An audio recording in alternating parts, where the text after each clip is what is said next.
Voici les photos sonores. De Benjamin Muller. Bonsoir Benjamin. Bonsoir Nicolas, bonsoir à tous. Tout ce qu'il ne fallait pas manquer à la télé, à la radio ou sur Internet. Et on commence avec ce coup dur pour toutes les fleurs bleues superstitieuses croyant aux vertus du cadenas de l'amour sur le pont des Arts à Paris. Une partie du grillage de la passerelle s'est affaissée ce week-end sous le poids de ces cadenas.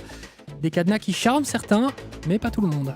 Ça me surprend pas parce que quand je vois le nombre de cadenas, c'est impressionnant. C'était logique que ça puisse lâcher. Bon, pourquoi il met tant de cadenas que ça? Quel est l'intérêt? Bon, ça veut représenter l'amour. Je suis pas persuadé que ça a une signification. C'est ce que j'ai dit à mon épouse. S'il faut, il y en a 8 sur 10 qui sont plus ensemble. Voilà un rabat-joie au micro européen de Jean-Sébastien Soldaini. En tennis, hier, Rafael Nadal a encore gagné Roland-Garros. Et pendant ce temps-là, Bérengère Bond sur Europe 1 recevait une autre légende du tennis, André Agassi, dont le discours ne donne pas forcément envie de devenir une star du sport. Écoutez, il parle des vies ratées des jeunes qui vont devenir des vedettes.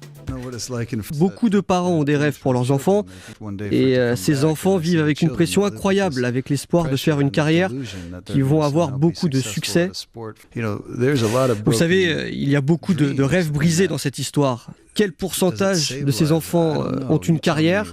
Et même s'ils en ont une, combien profitent vraiment de leur argent?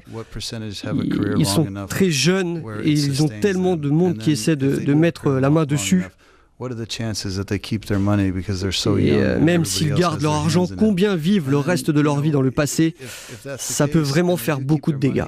Voilà, un autre rabat-joie donc, André Agassi. La Coupe du Monde de foot, J-3. Et pour en parler hier, Benjamin Petrover recevait Noël Le Graët, le président de la Fédération française de foot. Il semble assez content de l'état d'esprit de nos Bleus, même si on sent qu'il ne faut pas trop lui reparler de la dernière Coupe du Monde. Vous vous souvenez?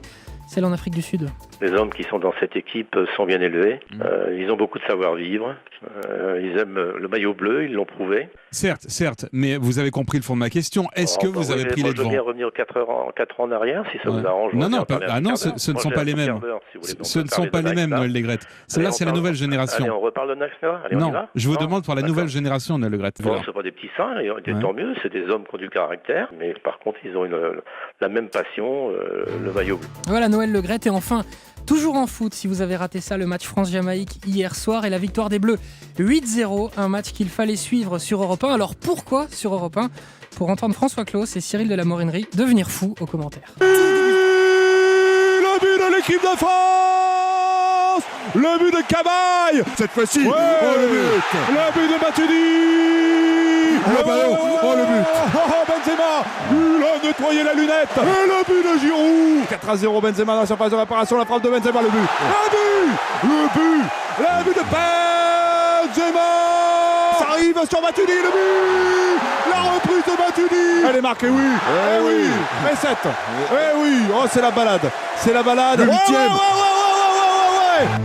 Oh ouais, heureusement qu'il n'y en a eu que 8.